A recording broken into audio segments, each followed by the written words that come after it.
Hello friends, हमने हमारे time series का जो थ्योरी पोर्शन है उसको कंप्लीट कर लिया है। तो इस वीडियो में हम लोग इसके जो भी न्यूमेरिकल्स हैं वो हम लोग देखेंगे। तो फ्रेंड्स, मैकमिलन के बुक के न्यूमेरिकल्स आज हम लोग करेंगे। इसमें देखिए हमारा जो क्वेश्चन नंबर 9 है वो दिया है, a time series data for 9 years for the sale of tables by a furniture mart is given below from year 1993 to 2001 sequentially. ये डेटा दिया हुआ है फ्रेंड्स 175, 190, 185, 195, 180, 200, 185, 190, 205। और हमारा ईयर कब से कब तक है? 1993 से 2001। 9 ईयर्स का डेटा हमारा दिया हुआ है। तो 9 ईयर्स का मतलब ये हमारा ऑड डेटा है, इवन डेटा नहीं है। अभी इसमें हमें निकालना है find the linear equation that describe the trend of sales, और दूसरा हमें निकालना है give a forecast for the year 2003। तो चलिए देखिए इसको हम लोग कैसे निकालेंगे। ये देखिए फ्रेंड, हमारा जो ईयर था वो हमने ऐसे लिख लिया है यहाँ पे। 1993 से लेकर 2001 तक 9 ईयर्स का डेटा हमारा दिया है। उसके बाद हम जो है कोडेड टाइम निकालेंगे। चूंकि ये फ्रेंड हमारा ऑड नंबर है तो हम कोडेड टाइम को इसमें 2 से मल्टीप्लाई नहीं करेंगे, हम डायरेक्ट कोडेड टाइम ले लेंगे। तो हमारा इसका जो मीन है, मीन आएगा यहाँ पे 1997। तो 1997 हमारा मीन टाइम हो जाएगा। अभी मीन टाइम हमारा जो ईयर है, ईयर में से मीन टाइम को हम लोग माइनस करेंगे तो हमारा कोडेड टाइम निकलेगा। यानी 1993 minus 1997 equal to -4, 1994 minus 1997 equal to -3, 1995 minus 1997 equal to -2, और इस तरीके से हम लोग 2001 तक सारे डेटा को निकालेंगे। और फ्रेंड्स, जो टाइम सीरीज है उसमें हमेशा ध्यान रखिएगा, हमारा जो सी है उसी को हम लोग एक्स वेरिएबल बोलते हैं, और इसका सम जो है हमेशा 0 आता है। अब हम लोग वाई ले लेंगे जो हमारा क्वेश्चन में डेटा दिया हुआ था। ये देखिए ये हमारा डेटा है, ये डेटा को हमने यहाँ पे वाई की वैल्यू में लिख लिया है। ये सबको उसके बाद हमने सम किया है, तो सम करने से हमारा y का जो समेशन है वो आया है 1705। अब नेक्स्ट जो हम लोग निकालेंगे that is x into y, मतलब ये x इंटू वाई। तो 4 into 175 equal to -700, -3 into 190 equal to -570, -2 into 185 equal to -370, -1 into 195 equal to -195, और इस तरह से करके हम XY का पूरा डेटा निकाल लेंगे 2001 तक, और फिर इसको सम कर लेंगे। तो सम करने से फ्रेंड ये जो हमारी माइनस वाली डाटा है वो माइनस हो जाएगी और प्लस वाली डाटा प्लस हो जाएगी। इसको एक इजी तरीका से सॉल्व करने का एक और मेथड है कि प्लस वैल्यू अगर इक्वल है, जैसे यहाँ देखिए 370 प्लस है, 370 माइनस है, तो इसको हम नहीं लेंगे। 570 प्लस है, 570 माइनस है, तो इसको भी हम नहीं लेंगे। रेस्ट ऑफ दी जो अमाउंट बचेंगे उसमें हम लोग प्लस माइनस कर देंगे, तो हमारा वैल्यू आएगा 125। नेक्स्ट जो वेरिएबल हमें इसमें चाहिए होता है फ्रेंड वो होता है एक्स स्क्वायर का वेरिएबल। तो एक्स स्क्वायर कुछ नहीं है, ये जो हमारी एक्स की वैल्यू आई है इसी का हमने स्क्वायर लिया है। तो -4 का स्क्वायर 16, -3 का स्क्वायर 9, -2 का स्क्वायर 4, -1 का स्क्वायर 1, और इस तरीके से 2001 तक हमने सबको निकाल लिया एक्स स्क्वायर का वैल्यू, और इसको फिर सम कर लिया। सम हमारा कितना आया? 60। और फ्रेंड जो हमारा लीनियर इक्वेशन का जो फॉर्मूला था वो था b equal to sigma x y divided by sigma x square. चूँकि x का वैल्यू हमारा 0 है, x समेशन ऑफ x का, तो हमारा जो नेक्स्ट पोर्शन था वो 0 हो जाता है। इसलिए हम लोग टाइम सीरीज में b की वैल्यू जो है sigma x y divided by sigma x square लेते हैं। तो आपको बस इतना ही याद रखने का जरूरत है, b equal to sigma x y divided by sigma x square. अब सिग्मा एक्स वाई का वैल्यू देखिए हमारा क्वेश्चन में कितना आया है। ये हमने एक्स वाई का सिग्मा निकाला है 125, तो हमने 125 यहाँ पे लिया। फिर सिग्मा एक्स स्क्वायर है, तो एक्स स्क्वायर का समेशन हमारा आया है 60, तो 60 हमने लिया। तो 125 डिवाइडेड बाई 60 इक्वल टू 2.08। अब हम a की वैल्यू निकालेंगे। फ्रेंड a का वैल्यू होता है a इक्वल टू वाई का मीन। तो y का मीन हमारा कितना है? y का देखिए समेशन यहाँ पे हमारा आया है, ये हमारा y का कॉलम है, y का समेशन 1705 आया है। और हमारे वेरिएबल्स कितने हैं? टोटल 9 साल का डाटा दिया हुआ है, तो हमारे वेरिएबल 9 हो गए। तो 1705 divided by 9 equal to 189.45 is our value of a। अब हम इससे लीनियर इक्वेशन का जो फॉर्मूला है वो डिराइव करेंगे। तो हमारा y कैरेट, जिसको हम लीनियर इक्वेशन बोलते हैं, तो y caret equal to a plus bx हमारा वैल्यू होता है फॉर्मूला। अब इसमें हम a और b की वैल्यू पुट करेंगे। तो y caret equal to a की वैल्यू हमारी आई थी 189.45, यहाँ पे हमने 189.45 लिया, प्लस b की वैल्यू हमारी आई थी 2.08, हमने यहाँ 2.08 लिया, और x इज आवर वेरिएबल जो कि हमें निकालना होता है। अब देखिए सेकंड क्वेश्चन में फ्रेंड पूछा है कि 2003 में क्या होगा डेटा, वो निकालना है। देखिए give a forecast for the year 2003, तो हम 2003 को ठीक उसी तरह मीन निकाल लेंगे। मीन हमारा 1997 था, तो कोडेड टाइम हमारा हो जाएगा, coded time is our x, तो 2003 माइनस 1997 इजकल टू 6, यानी हमारी एक्स की वैल्यू कितनी आई, 6 आई। तो अब हम इसमें वाई कैरेट की वैल्यू निकाल लेंगे, कुछ नहीं है फ्रेंड, यहाँ पे जो एक्स था वहाँ पे हम 6 की वैल्यू रख लेंगे। तो 189.45 प्लस 2.08 इंटू 6, इसको जब हम सॉल्व करेंगे तो आवर आंसर विल बी 201.93, यानी कि 2003 का जो फोरकास्टिंग डेटा होगा दैट इज 201.93।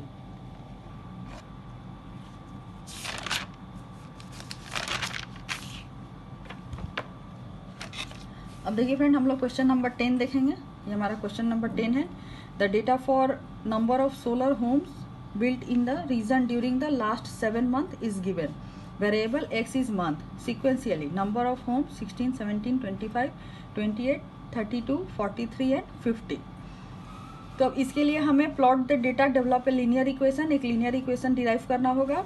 उसके बाद सेकंड डिग्री इक्वेशन भी हमें इसमें निकालना है। सेकंड डिग्री इक्वेशन भी मैंने आपको थ्योरी पोर्शन में बताया था फ्रेंड। तो चलिए देखिए हम लोग फर्स्ट डिग्री और सेकंड डिग्री कैसे डिराइव करेंगे। ये हमने डेटा ले लिया है यहाँ पे, जो हमारा क्वेश्चन में डेटा दिया हुआ था क्वेश्चन नंबर 10 का। तो हमारा मंथ जो था 7 मंथ का डेटा दिया हुआ है, तो हमने 7 यहाँ तक लिख लिया। अब इसका हम लोग मीन निकालेंगे, तो इस सबको ऐड करके 28 को 7 से हमने डिवाइड किया, तो हमारा कोडेड टाइम निकला 4। अब इसको हम x की वैल्यू इससे निकालेंगे। ये कोडेड टाइम नहीं फ्रेंड, ये मीन टाइम है। मीन टाइम से फिर हम लोग कोडेड टाइम निकालते हैं। तो कोडेड टाइम निकालने का फॉर्मूला क्या है, 1 माइनस 4। तो 1 minus 4 equal to -3, 2 minus 4 equal to -2, 3 minus 4 equal to -1, 4 minus 4 equal to 0, और इस तरीके से पूरे 7 महीने का डेटा हम लोग निकाल लेंगे। फिर हम लोग y का डेटा लेंगे। y का डेटा हमें क्वेश्चन में दिया हुआ है, उसको हमने सीरियली यहाँ पे नोट डाउन कर लिया। उसके बाद इन सबको हमने ऐड कर लिया। ऐड करके इसको 7 वेरिएबल्स हैं, तो 7 से हमने डिवाइड किया, तो हमारा y का मीन का वैल्यू हो गया 30.14, यानी 211 को हमने 7 से डिवाइड किया, तो हमारा वैल्यू आया 30.14। अब हम लोग यहाँ पे एक्स स्क्वायर की वैल्यू निकालेंगे। ये डेटा फ्रेंड जब आप लोग बनाइएगा तो एक्स वाई को जो मैंने यहाँ पे लिखा है इसको आप एक्स स्क्वायर के पहले लिखिएगा। इससे क्या होता है कि आपको डेटा बनाने में इजी होगा। मैंने एक्स वाई को यहाँ लिखा है, लेकिन आप लोग इसको एक्स स्क्वायर के पहले यहाँ पे लिखिएगा। फिर आप एक्स स्क्वायर x4 और एक्स स्क्वायर वाई निकालिएगा। तो चलिए देखते हैं एक्स स्क्वायर कैसे है। एक्स स्क्वायर का वैल्यू हम निकालेंगे। हमारा एक्स जो था इसको स्क्वायर कर लेंगे, तो -3 into -3 9, -2 into -2 equal to 4, -1 into -1 equal to 1, और ऐसे करके 7 मंथ्स की डेटा हम लोग निकाल लिए। अब इस स्क्वायर को हम लोग 4 निकालेंगे, एक्स की पावर 4, तो 9 इंटू 9 81, 4 इंटू 4 16, 1 इंटू 1 1, और ऐसे करके पूरा 7 मंथ्स का हम लोग निकालेंगे। देन हम लोग x इंटू वाई निकालेंगे फ्रेंड। ये हमारी x की वैल्यू है, ये हमारी y की वैल्यू है। तो x में हम y को मल्टीप्लाई करेंगे, तो -3 into 16 equal to -48, -2 into 17 equal to -34, -1 into 25 equal to -25, ऐसे करके पूरा डाटा हम लोग निकाल लेंगे। फिर हम लोग निकालेंगे एक्स स्क्वायर इंटू वाई। ये हमारा एक्स स्क्वायर का वैल्यू है और ये हमारी y की वैल्यू है, तो ये दोनों को मल्टीप्लाई करके हम लोग यहाँ पे लेंगे। तो 16 into 9 equal to 144, 17 into 4 equal to 68, 25 into 1 equal to 25 and so on. उसके बाद हमारा नेक्स्ट जो स्टेप होगा फ्रेंड, हम लोगों ने ये जो डेटा निकाला है ये सबको हमें ऐड करना है, यानी कि इसका समेसन निकालना है। तो एक्स स्क्वायर का समेसन हो गया 28, एक्स की पावर 4 का समेसन हो गया 196, एक्स वाई का समेसन हो गया 161, एक्स स्क्वायर वाई का समेसन हो गया 891। अब इसको हम लोग लीनियर इक्वेशन के फॉर्मूले में पुट करेंगे, क्योंकि हमारा पहला क्वेश्चन बोल रहा है लीनियर इक्वेशन निकालने के लिए। तो हमारा बी का जो फॉर्मूला था that is sigma x y divided by sigma x square. तो हमारा सिग्मा एक्स वाई का वैल्यू आया है 161 हमने ले लिया। सिग्मा एक्स स्क्वायर का वैल्यू है हमारा 28, तो 161 डिवाइडेड बाई 28 इजकल टू 5.75। अब ए की वैल्यू निकालेंगे, बी की वैल्यू निकल गई, तो ए इजकल टू वाई का मीन हमने यहाँ निकाला है 30.14, तो ए इजकल टू 30.14। अब हम लोग linear equation y caret equal to a plus B x में ए और बी का वैल्यू पुट करेंगे।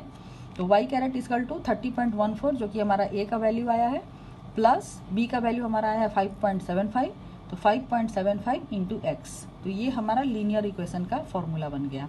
अब हम लोग इसको सेकेंड डिग्री निकालेंगे फ्रेंड। सेकेंड डिग्री निकालने के लिए हमने डाटा पहले ही बना लिया है। हमारा x का पावर 4 और x स्क्वायर y का जो डेटा होता है वो सेकेंड डिग्री के लिए होता है। फर्स्ट डिग्री के लिए आपको सिर्फ x स्क्वायर और xy निकालना है, ठीक है। तो चलिए सेकेंड डिग्री देखते हैं हम लोगों ने कैसे निकाला है। b का वैल्यू हमने निकाल लिया है, sigma xy divided by sigma x square equal to 161 divided by 28 equal to 5.75। अब जो हमारा इक्वेशन था सेकेंड डिग्री का, sigma y equal to a n plus c sigma x square, और दूसरा इक्वेशन था सिग्मा एक्स स्क्वायर वाई बराबर a sigma x square plus c sigma x की पावर 4। अब इसमें हम वैल्यू पुट करेंगे फ्रेंड। वाई का समेसन जो हमारा था वो आया था 211, और एन हमारा कितना था, हमें कितने मंथ का डेटा दिया हुआ है यहाँ पे 7 मंथ्स का, तो एन का वैल्यू हमारा 7 हो गया। तो वही हमने लिया है 7a, एन की जगह पे 7 और ए का ए 7a प्लस अभी है सी सिग्मा एक्स स्क्वायर। तो देखिए सिग्मा एक्स स्क्वायर का वैल्यू हमारा कितना है, ये हमारा एक्स स्क्वायर का वॉल्यूम है, हमारा सिग्मा एक्स स्क्वायर आया है 28। तो वही हमने यहाँ पे लिया है 28 इंटू सी। अब सेकंड जो इक्वेशन है हमारा sigma x square y equal to a sigma x square plus c sigma x की पावर 4। हमारा सिग्मा एक्स स्क्वायर वाई लेना है। देखिए सिग्मा एक्स स्क्वायर वाई हमारा आया है 891, तो हमने यहाँ पे 891 लिया है। उसके बाद A sigma x square, sigma X यहाँ पे हमने 28 लिया था डेटा से, तो यहाँ भी 28a हो गया, प्लस सी सिग्मा एक्स की पावर 4। ये हमारा सिग्मा एक्स का 4 वॉल्यूम है, हमारा वैल्यू है 196। तो हमने यहाँ पे लिया है 28a प्लस 196c। अब ये दोनों इक्वेशन को कैंसिल करने के लिए फ्रेंड हमें किसी एक वैल्यू फैक्टर को एक दूसरे के इक्वल बनाना होगा। तो हमारा यहाँ पे 28 है, यहाँ पे 7 है, तो 7 में अगर हम 4 से मल्टीप्लाई करेंगे तो 28 आ जाएगा, तो ये फैक्टर हमारा कैंसिल हो जाएगा, तो हम सी की वैल्यू से निकाल सकते हैं। तो इसीलिए हमने इसमें 4 से मल्टीप्लाई किया है। तो अब देखिए 4 से मल्टीप्लाई करेंगे तो 211 गुना 4 844, 7a into 4 28a, 28c into 4 equal to 112c। और ये second equation as it is हमने यहाँ पे ले लिया। अब इस इक्वेशन से इस इक्वेशन को हम कैंसिल करेंगे, तो जब हम माइनस करेंगे तो सारे जो हमारे यहाँ पे प्लस जो है वो माइनस हो जाएगा, यहाँ भी प्लस है तो ये माइनस हो जाएगा, ये प्लस है तो ये माइनस हो जाएगा।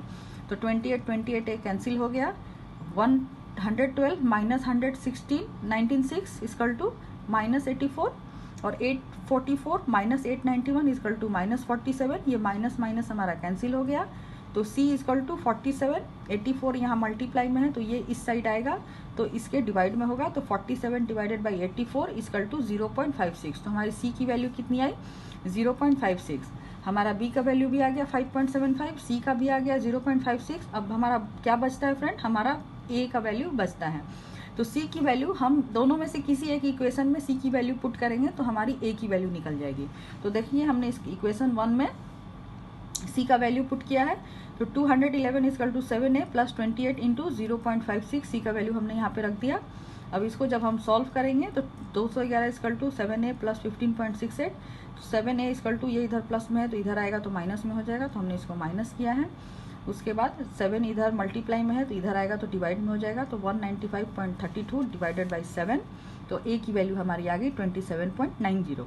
अब हमें इसका सेकंड डिग्री का इक्वेशन बनाना है। तो सेकंड डिग्री के इक्वेशन के लिए फ्रेंड हमारा फॉर्मूला था y caret equal to a plus B x plus c x square.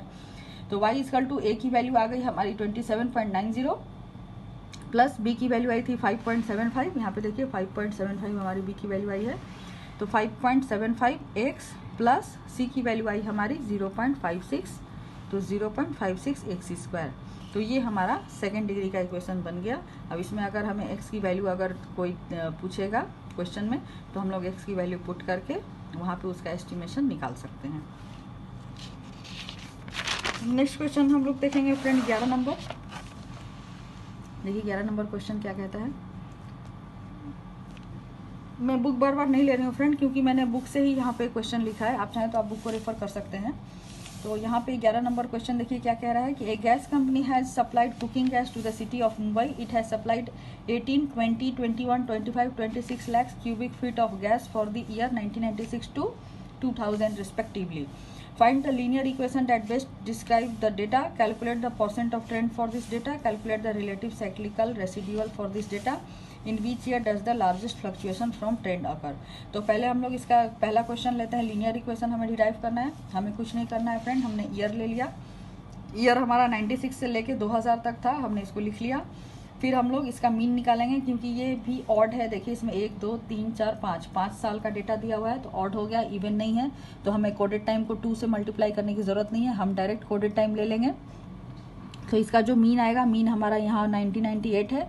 तो 1998 हम 1996 minus 1998 equal to -2, 1997 minus 1998 equal to -1, 1998 minus 1998 equal to 0 और ऐसे करके 5 साल का डेटा हमने निकाल लिया.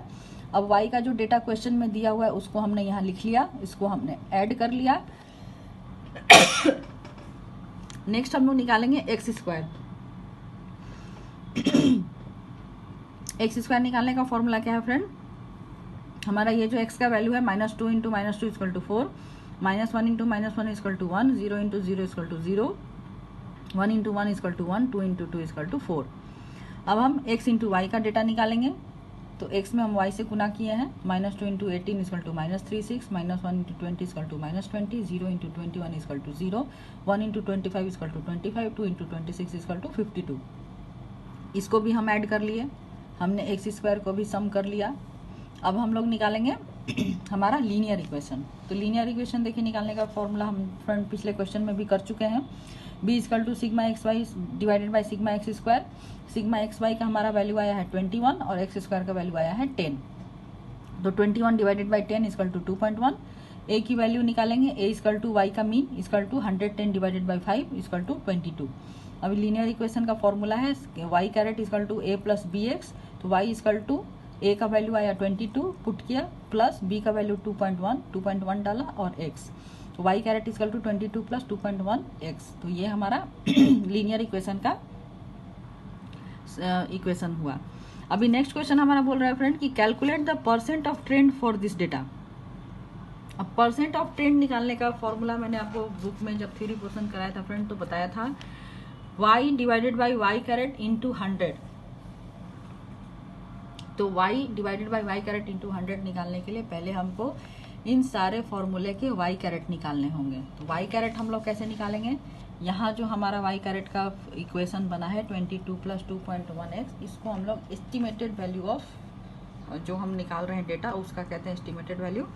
तो अब हम यहाँ जो अलग अलग x के डेटा दिए हुए हैं ये x की वैल्यू इस इक्वेशन में पुट करके हम हर साल का अलग अलग y कैरेट निकालेंगे, यानी एस्टिमेटेड वैल्यू निकालेंगे. तो पहला का साल का देखिए यहाँ पे 22 प्लस 2.1x है. तो x हमारा -2 है. तो 2.1 इंटू -2 इक्वल टू -4.2. तो 22 में से 4.2 हमने माइनस किया तो हमारा y कैरेट का वैल्यू आया 17.8. और ठीक इसी तरह से हम लोग सारे साल का y एस्टिमेटेड वैल्यू निकाल लेंगे. फिर हम लोग परसेंट ऑफ ट्रेंड निकालेंगे. तो परसेंट ऑफ ट्रेंड निकालने का फॉर्मूला था y divided by y caret multiplied by 100. तो हमारा y का वैल्यू यहाँ पे क्या है 18. तो 18 डिवाइडेड बाई 17.8 मल्टीप्लाइड बाई 100 हमारा आंसर आएगा 101.12. ठीक उसी तरह 20 divided by 19.9 multiplied by 100 equal to 100.50. 21 divided by 22 multiplied by 100 equal to 95.45. इस तरीके से ये सारे साल के हमारे जो है परसेंटेज ऑफ ट्रेंड जो है वो निकल गए. अब नेक्स्ट क्वेश्चन हमारा कह रहा था फ्रेंड यहाँ पे कि calculate the relative cyclical residual for this data. तो अब रिलेटिव साइकिल रेसिड्यूअल डेटा हमने निकालने के लिए फ्रेंड आपको बताया था कि y minus y caret divided by y caret into 100. तो आपको इतना कैलकुलेशन करने की जरूरत नहीं है फ्रेंड. इसका एक शॉर्ट ट्रिक है कि अगर हम लोग 100 में से ये डेटा को माइनस करेंगे ना तो हमारा जो वैल्यू है रिलेटिव साइक्लिकल का वो आ जाएगा. और यहाँ पे देखिए 101.12 इसमें से हमने 100 माइनस किया तो 1.12, इसमें से 100 माइनस किया तो 0.05, इसमें से 100 माइनस किया तो -4.54, इसमें से 100 माइनस किया तो 3.73, इसमें से 100 माइनस किया तो -0.76. तो इस तरीके से हमारा रिलेटिव साइक्लिकल रेसिड्यूअल वैल्यू निकल जाता है. अभी नेक्स्ट क्वेश्चन में हमारा पूछ रहा है फ्रेंड कि in which years does the largest fluctuation from trend occur. तो देखिए इसमें लार्जेस्ट हमारा जो ये है क्या बोलते हैं परसेंटेज है वो कौन सा है, तो लार्जेस्ट परसेंटेज हमारा -4.54 है। तो सबसे ज़्यादा फ्लक्चुएशन किस ईयर में होगा फ्रेंड, हमारा 1998 में जो है वो सबसे ज़्यादा फ्लक्चुएशन होगा। अभी नेक्स्ट हम लोग 12 नंबर क्वेश्चन देखेंगे। 12 नंबर क्वेश्चन भी सेम है फ्रेंड जैसे हम लोगों ने अभी बनाया है। इसमें वही बोल रहा है कि department store is expanding its market share during the past 7 years। The sales are as follows rupees in crore. Year दिया हुआ है 1996 से 2002 तक। सेल्स दिया हुआ है अलग अलग। तो पहले लीनियर एस्टिमेटिंग इक्वेशन निकालना है, फिर परसेंट ऑफ ट्रेंड निकालना है, उसके बाद रिलेटिव साइक्लिकल रेसिडुअल निकालना है, और फिर जिसमें सबसे लार्जेस्ट परसेंटेज ऑफ फ्लक्चुएशन होगा वो हमारा लार्जेस्ट फ्लक्चुएटिंग ईयर होगा।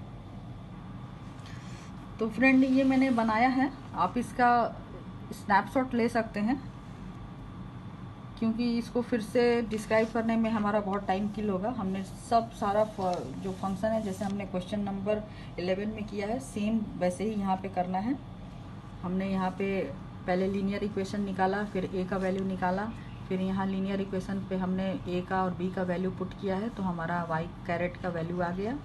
उसके बाद यहाँ पे हमने एक्स का वैल्यू यहाँ से इक्वेशन में यहाँ पे पुट किया है। पुट करने के बाद हमने वाई कैरेट का हर ईयर का अलग अलग वैल्यू निकाला है। उसके बाद हमने परसेंट ऑफ ट्रेंड निकाला है, y divided by y caret into 100। ये हमारा y divided by y caret into 100। तो ये सारा इक्वेशन हमारा आया। उसके बाद हमने रेसिडुअल निकाला है। रेसिडुअल के लिए सेम ये फॉर्मूला आपको अगर नहीं करना है तो आप इसको स्किप कर सकते हैं। आप सीधे सीधे इसको 100 में से माइनस करिए तो आपका रेसिडुअल वैल्यू आ जाएगा। तो ये हमारा रेसिडुअल वैल्यू हो गया। अब इसमें देखिए कि सबसे ज़्यादा परसेंटेज कहाँ पे फ्लक्चुएट कर रहा है, तो 7.28। तो हमारा इसमें भी 1998 ईयर में जो है वो सबसे ज़्यादा फ्लक्चुएशन होगा। अब नेक्स्ट फ्रेंड हम लोग 30 नंबर क्वेश्चन देखेंगे।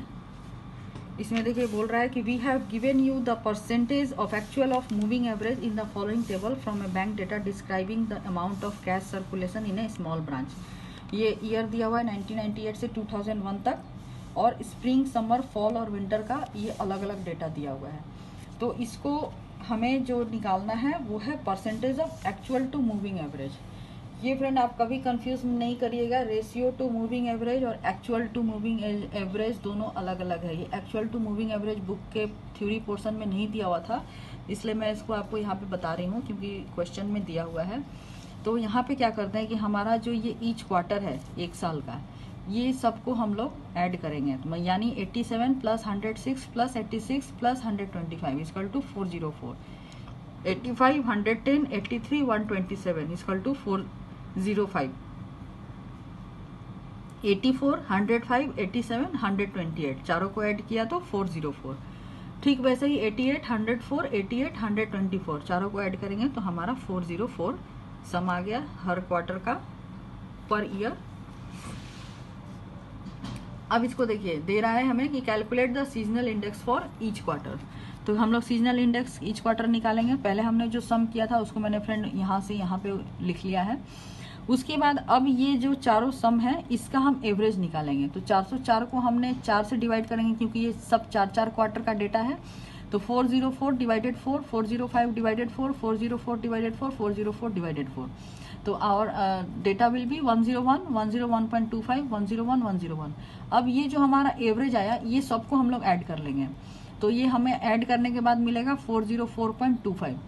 अब हम लोग ये जो एवरेज का ऐड हमारा आया, अब इसका एवरेज और एवरेज निकालेंगे जिसको हम लोग डबल ए कहते हैं। ये एवरेज को हम ए कहेंगे और एवरेज ऑफ एवरेज को ए कहेंगे।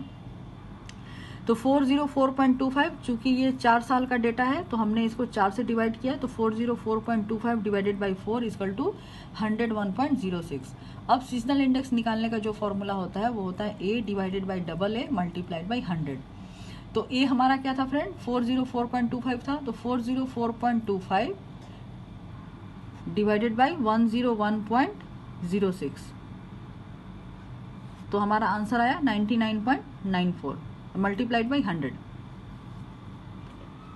सॉरी ये तो हमारा ऐड है फ्रेंड, ये ए नहीं है, ए हमारा ये है हर साल का एवरेज। तो A divided by double A multiplied by 100 तो 101 डिवाइडेड बाई 101.06 मल्टीप्लाइड बाई 100, तो यहाँ पे हमारा आएगा 99.94।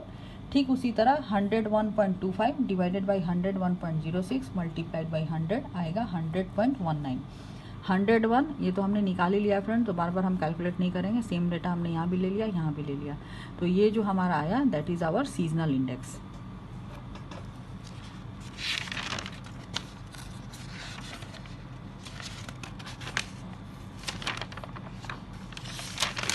और फ्रेंड्स बुक में देखिए 13 तक हम लोगों ने कर लिया।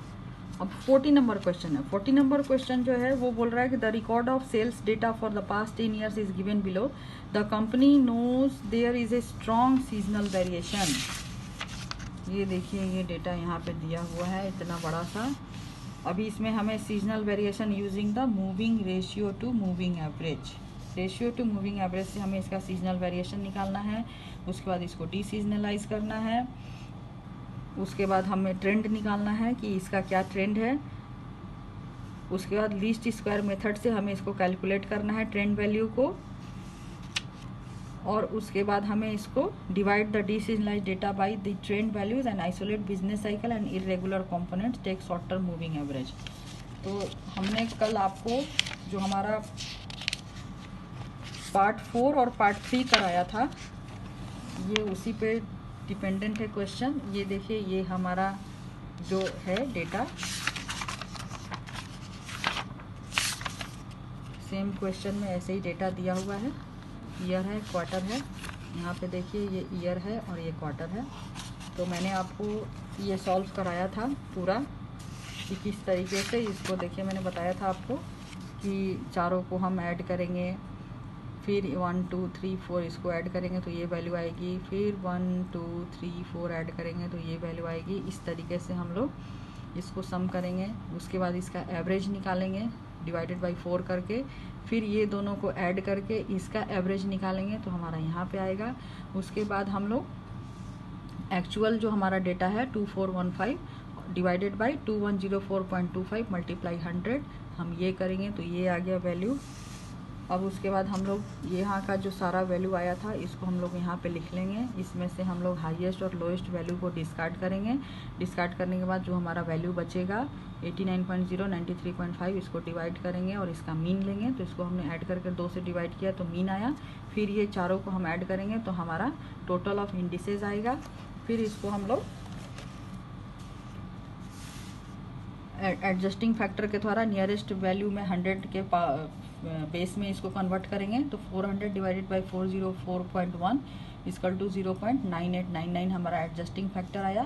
तो उसके बाद हमारा ये जो Q1 का मॉडिफाइड मीन आया था Q1 Q2 Q3 Q4 का, इसमें हम लोगों ने एडजस्टेड फैक्टर से मल्टीप्लाई किया था तो ये हमारा सीजनल इंडेक्स आ गया था। फिर सीजनल इंडेक्स को टी सीजनलाइज करने के लिए हर क्वार्टर के डेटा को इसने हमारा जो ये सीजनल इंडेक्स आया है उससे डिवाइड करके फिर 100 से डिवाइड किया है तो हमारा डी सीजनलाइज डेटा आया है। तो इसी को इसमें ये क्वेश्चन में पूछा है। इतना भी करा रहे तो हमारा वीडियो बहुत लंबा हो जाएगा। तो फ्रेंड्स इसको आप लोग अगर करना चाहे तो कर सकते हैं या फिर आप इसको स्किप भी कर सकते हैं क्योंकि मैंने थ्योरी पोर्शन में एक तरीके का एग्जाम्पल आपको करा दिया है। उसके बाद हम लोग 50 नंबर क्वेश्चन देखते हैं। 50 नंबर क्वेश्चन देखिए क्या है।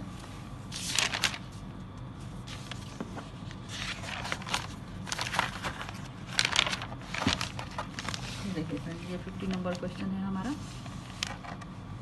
यहाँ पे दिया हुआ है कि the sale forecast for the next year is ₹84। Forecast sale जो है वो 84 है और the seasonal index for the sales are quarter wise आपका सीजनल इंडेक्स दिया हुआ है 35 है क्वार्टर 1 का, क्वार्टर 2 का 96 है, क्वार्टर 3 का 150 है, क्वार्टर 4 का 119 है। तो determine the sales quota for each quarter. तो क्वार्टर 1 क्वार्टर 2 क्वार्टर 3 क्वार्टर 4 हमें एक्चुअल जो डेटा है वो निकालनी है, हमें फोरकास्ट वैल्यू दी हुई है। तो थ्योरी पोर्शन में मैंने आपको बताया था फ्रेंड हम लोग कैसे निकालेंगे। हमारा जो एक्चुअल डेटा है मल्टीप्लाइड भी हमारा जो फोरकास्टिंग वैल्यू है डिवाइडेड बाई 100। तो क्वार्टर 1 का हमारा 29.4, क्वार्टर 2 का 84 मल्टीप्लाइड बाई हमारा क्वार्टर 2 96 है, 96 divided by 100 equal to 80.64। Quarter 3 का 84 into 150 divided by 100 equal to 126। Quarter 4 का 84 multiplied by 119 divided 100 equal to 99.96। अब हमारा लास्ट क्वेश्चन देखते हैं फ्रेंड। लास्ट क्वेश्चन हमारा क्या कहता है, the following table gives the marketing performance of A company. यहाँ पे ईयर है, क्वार्टर 1, क्वार्टर 2, क्वार्टर 3, क्वार्टर 4 का डेटा दिया हुआ है।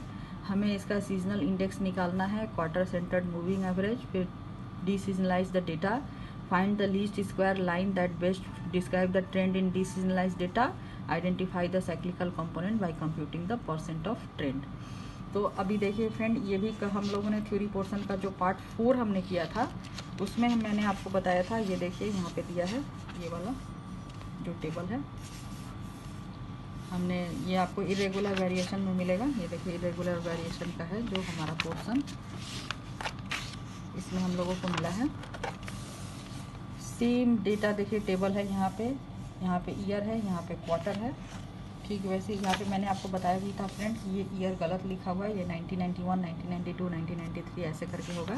यहाँ पे देखिए क्वेश्चन में आपको वैसे ही दिया है 98, 99, 2000, 2004, 1, 2, 3, 4 का डेटा है। तो अभी सीजनल इंडेक्स निकालना है, फिर डिसीजनलाइज करना है। तो रेशियो मूविंग एवरेज मेथड से ये जो शॉर्ट में दिया हुआ है, ये मैंने आपको कॉपी में डिटेल में बताया था कि ये कैसे डेटा निकाला है। तो आप वैसे ही रेशियो मूविंग एवरेज मेथड से इसको पहले इसका seasonal index निकालिएगा Q1, Q2, Q3, Q4 का।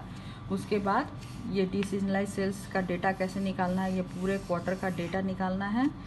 उसके बाद फिर आपको ट्रेंड निकालने के लिए ये वाला जो टेबल मैंने आपको समझाया था, पूरे क्वार्टर वाइज का आपको पहले y का वैल्यू निकालना है। उसके बाद a plus B X equal to Y deseasonalised sales का डेटा निकालना है।